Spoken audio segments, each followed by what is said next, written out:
the opportunity, I didn't even know this was on the agenda for this trip, and when I found out that there was an opportunity to run it blew my mind, so I had to do that. Give you a bit of perspective. So back in the early 2000s, there was a TV show called Eco Challenge, and some of you may have seen it, some of you may not. Most people I know haven't seen it. Those who have had their lives changed, it seems. But I heard about it through my sister, and she said, okay, so there are these guys, and they race for days on end without stop, and they do mountain biking and running and paddling and ropes, and it's crazy. Like, this guy's biking on this trail, and he falls on the trail and impales himself on a stick, and they keep going. And I heard this other story about this guy where, you know, I'm not going to get into details, but a leech got into a very private part. And these people just keep going. And I thought, that's crazy. I would never do that. That's insane. And then 2-3 years later, I started the RBC Dragon Boat Club. I didn't start it, I joined it.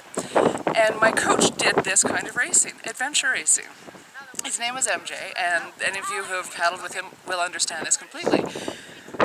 He had us doing these runs every time we were biking. We were doing all sorts of calisthenics before our paddling. Then we go out for 2 hours of paddling, and it was crazy. And my very first run with him, I remember this very distinctly. It was just a half-hour run, and I could barely finish it. And he talked me through the whole thing.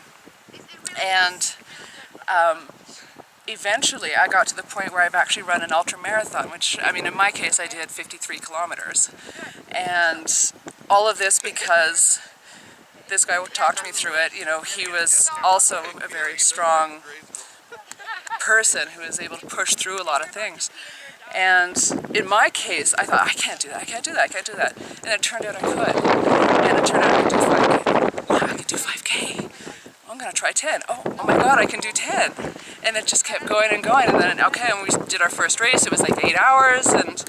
And then I did another one, it was 16 hours. And then I've done up to 28 hours. I'd like to do a multi-day, but that's ahead of me still. And this is all part of that. This is part of the learning what you're capable of. Everybody is so much stronger than they realize. And this is that for me. Wonderful. Well, you are a true champion, and we know that this has been such an incredible experience for you and for us to get to know you, and such a deserving RBCer to be